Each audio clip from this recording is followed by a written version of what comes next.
வணக்கம் ஃபேஸ்புக் நண்பர்களுக்கு. இன்றைக்கி என்ன டாபிக்னா, தமிழ்நாட்டில் பரபரப்பாக போயின்னுக்கிற அந்த அஜித் மரணம். நான் என்ன கொஸ்டின் கேட்குறேன்னா, வந்தவங்க காரில் 9 சவரம் நகை வச்சேன்றாங்க. நீங்கள் எப்பவுமே யாராவது வெளியே வந்தாங்கன்னா மாட்டின்னு தான் வருவாங்க. யாருன்னா காரில் வச்சுனா வருவாங்க?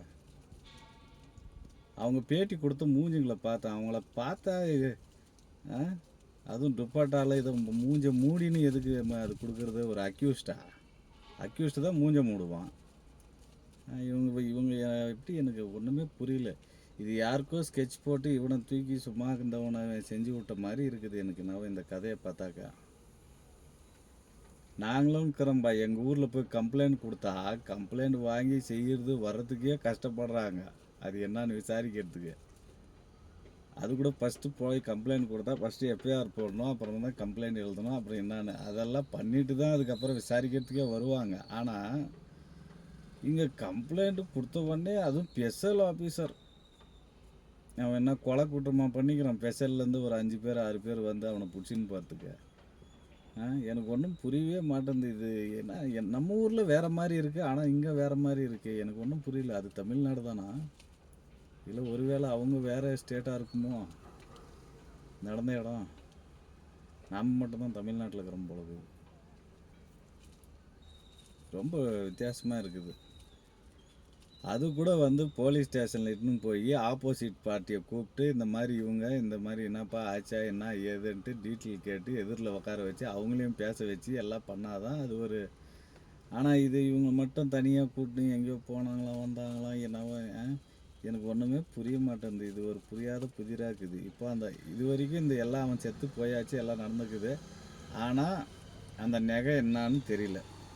நகை வச்சுன்னு இருந்தவங்க ஒன்று அந்த ஃபோட்டோவாவது காட்டியிருக்கணும், இந்தந்த நகைன்ட்டு. நகை மேலே ஃபோட்டோ இல்லை, நகை எது பில்லு காட்டணும். எதுவுமே இல்லாத எப்படி ஒருத்தர் போய் நகை, நான் கூட நகை போயிடுச்சுன்ட்டு போய் கம்ப்ளைண்ட் கொடுத்தா எப்படி? யாருனாலும் பிடிச்சி ஒருத்தர் மேலே சொன்னாக்கா அவங்கள பிடிச்சி அடிச்சிருவாங்களா போலீஸு? எப்படி? எனக்கு ஒன்றும் புரியல. முதல்ல நீ வச்சிருந்துக்குன்னு இருக்கிற ஆதாரம் என்னான்ட்டு காமிச்சாதான், அது ப்ரூஃப் பண்ணி தான் அதுக்கு அடுத்து இன்னொரு ஆளை போய் பிடிக்கிறதுக்கு.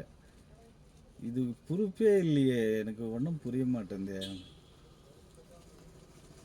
இதில் நிறைய விஷயம் இடிக்குது. இதில் கரெக்டாக இல்லை, பார்த்துக்கோங்க. இது எனக்கு தெரிஞ்சு இது இவங்க வேணும்ன்ட்டு ஏதோ யாரையோ மற்றல அவன் மேலே ஏதோ முன் விரோதம் எதனா இருந்து செஞ்சுருக்கலாம். அதுதான் எனக்கு தோணுது தவிர இது ஜென்ரலாக போலீஸ்.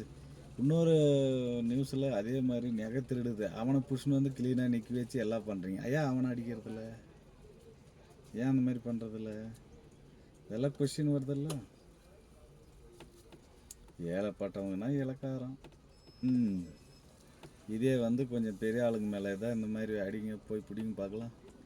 ஏன்னா அவங்கள வச்சு செஞ்சுருவாங்களே. ஒரு ரவுடியை முடிஞ்சால் அந்த மாதிரி அடித்து சாவடிப்பீங்களா?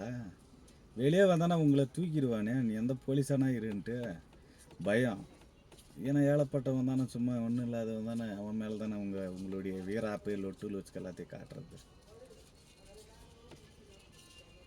இதே டிஎம்கே அப்பா ஏடிஎம்கே இருக்கும்போது என்ன ஆட்டம். ஆனால் இப்போ பார்த்தா ஒன்றும் இல்லை.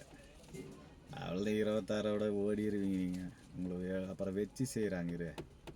விட்டுருவாங்களா பிஜேபி நினச்சின்னுக்கிறா? நீங்கள் ஆட்சியில் இருக்கும்போதே உங்களை லெஃப்ட் ரைட்டு வாங்கினுக்கிறாங்க. ஆட்சிக்கு வந்த பின்னாடி பார்க்குவீர்.